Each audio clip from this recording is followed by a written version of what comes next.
Hello and welcome back to Let's Play Chrono Trigger. We just woke up from one hell of a party, and everyone is probably experiencing a hangover, except for Robo, because the alcohol doesn't affect robots. Luca, of course. No, you weren't. That's not what you told me last night when we were. Never mind.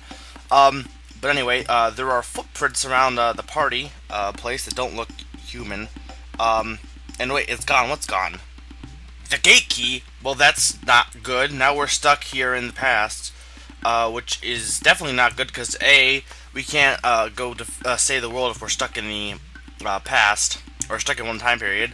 Not to mention the fact that really, it would get boring around here eventually, considering that they are from a more advanced time period. Anyway, we're gonna go see if Ayla can help us. Do do do do. Epic music. Too much soup. Sleep like stone. Burp. We've been robbed. What? Must be... Okay, yeah, so just like any good leader of a civilization, she automatically blames the other civilization, the Reptites. Like, something goes wrong. The Reptites did it! I broke my nail! The Reptites did it! My foot hurts! The Reptites did it! You get my point. But anyway, supposedly, the Reptites probably did it, so we're gonna go find them, and I was going to join us in our hunt for the key. So, now that you have Ayla, you can do a few more things around the village, including looking at her equips. She's the only character in the game that does not require an item. She has just a fist. Her fist will upgrade two times that it will upgrade, and depending on the level, and it takes a while to even upgrade the first time. But she doesn't require any items to attack, and she's also she's the strongest character in the game. I might use her more. I mean, since you can switch anytime, I might, switch out characters a little bit more than I have been at this point later on. Because Marley hasn't been getting any use lately. It won't be getting any use for a while, so maybe I'll try just switching them out randomly. Just, I do kind of switch out one point, but then I decided that wasn't worth it. But, yeah. That's future talk because I already recorded some parts of it. Anyway, if you go up north here, where I am, this is the hunting range. I mentioned you can get feathers, petals, and horns and fangs from defeating enemies in this time period. The hunting range is a great place to get these items, and what they do is you can use them to trade. Once you have Ayla in your party, you can use them to trade at the trading hut to get some of the weapons and the armor of this time period. So I definitely recommend coming here and getting those upgrades. Also, whenever it rains, as it will be eventually, an enemy we've seen, I think at least once, but New will appear. New's only attack is, at least in this time period, is to take your HP down to 1, so it can't kill you. You definitely want to fight one of these guys at least once, because they'll give you a third eye when you defeat them. I'm talking in the future because I'm trying to get ready for like a rant type thing, but when you defeat the third eye, basically doubles your evasion, which is a really useful item. It's definitely worth having around. And when it rains, the New can either appear, I think, to the west, definitely to the south here, and there's one other place it can appear. But just look for the New. And then I also will give you 3 of each of the items, so you definitely want to take the New down because it'll help you get your get the items faster, so you don't have to spend all day in the hunting range.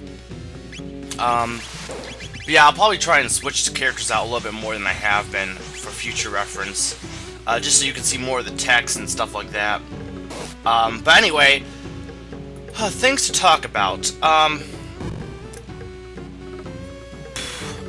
Creativity. Creativity, being someone who is an artist, or just going into animation, someone who is, I consider myself an artist. I like to be creative. I like to do things for the sake of being creative, and there are definitely artists out there that, who still do that. But like, it seems that, especially in the new millennium, everything has switched from we're doing this to be creative and we can make money off it too, but we're doing it to still be creative to, well, wait a minute, we can make more money by not being creative, so we're going to do that instead.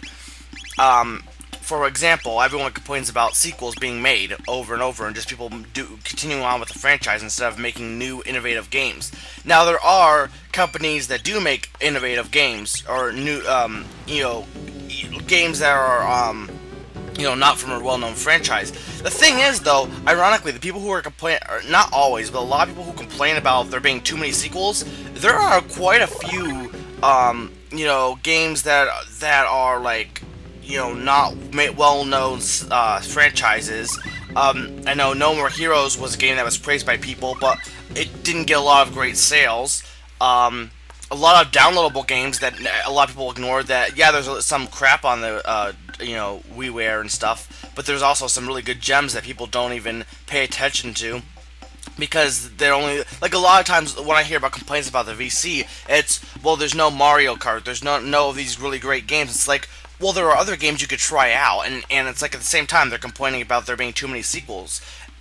The reason they're sequels is because they sell well. People are going to keep making sequels because they sell well, and the reason why, there's less creative individual games is because people ignore them because they're not used to them. They're afraid they might be bad, and I can understand the hesitation, but that's why there's so many sequels. And I think in a way, money almost hinders creativity. Not always, but I think it does hinder it in a bit because in our society where money has become a main focus, people care more about, especially now, a lot of people care more about money than they do being creative. They will sacrifice creativity for the sake of making money. That's not the case for everyone. Again, most things are not absolute, but it's definitely the case for a lot of people. I mean, I think one game maker who still tries to, not worry about the money aspect as much is Tim Schafer. Tim Schafer made the Grim Fandango. He made Psychonauts. Recently, Brutal Legend, a game that a lot of people didn't like, but he makes games that aren't necessarily what's popular at the time. At the time of Psychonauts, everyone was, and still is, popularizing over shooters and stuff. And he made a great game that didn't get good sales. And that's just kind of, and he still continues to make creative stuff. I admire that. I admire Tim Schafer for still making creative things, even though he's not getting the sales. And that's something you can't help but want to, buy his games, or at least try them out, because you gotta support someone who's doing it for the sake of creativity, in my opinion. Granted, they could suck, but, if they suck, then, at least, you could at least respect that. Anyway, Kino's still our gate-key. Ayla beat up Kino because Kino was a dumbhead, Kino was jealous, but he does no longer have, he does no longer have the key. The Reptiles took the key from him. Why the heck he just ran in the forest anyway, I don't know. He could have just stayed in the village and had the key, but, again, he's a dumbhead, so whatever. So now Kino's going back to the village, and we're going to continue onward to the Reptiles' lair so we can get the key back. So none of this would have happened if Kino wasn't jealous, so blame Kino. Again, my thing with money, or in terms of buying games, is, support the person who's, it's to support I don't always see it as you're paying them for, doing work, and you are, but you're supporting the work, you're paying them for the work, you're not paying them, like, I know I buy a lot of used games, but when you buy used games, you're not paying the developer or anyone. You're paying GameStop or whoever you're buying the used game from, because you're buying the game. You're buying the physical game. When you buy the game new, you're paying the developer. And I don't necessarily see it as paying them for doing a job. Technically, it is, but I see it as this is a game I'm interested in. I think you did great work on it. I'm gonna buy it, and hopefully you will continue to make great work. I think money has become, money can be as much a detriment to creativity as it can be supporting creativity. Because if you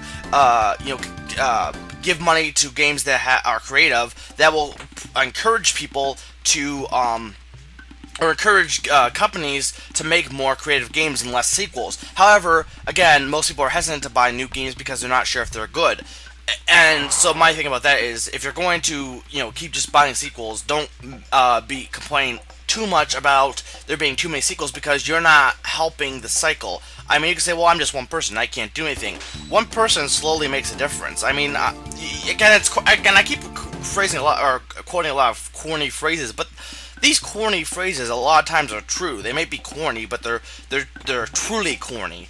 Corny with a kernel of truth. And one person, like if one person makes a difference and starts buying games and then recommends that game to other people, and maybe they decide to buy that game, eventually you're going to get a game getting good sales that is not just a sequel, but is a creative piece of work that, I mean, like Psychonauts, for example. I didn't even know what Psychonauts was until I saw Griffin Lobster's Let's Play of it, and then some Kirby recommended it and said it was good, so I bought it, and one of my friends also bought it, and that word of mouth got Psychonauts being bought by people. And word of mouth is a great thing, and money can be a good thing, but at the moment, I think it hinders creativity more than it helps. This has been Mega Freak for 100, reminding you that Chrono has hair.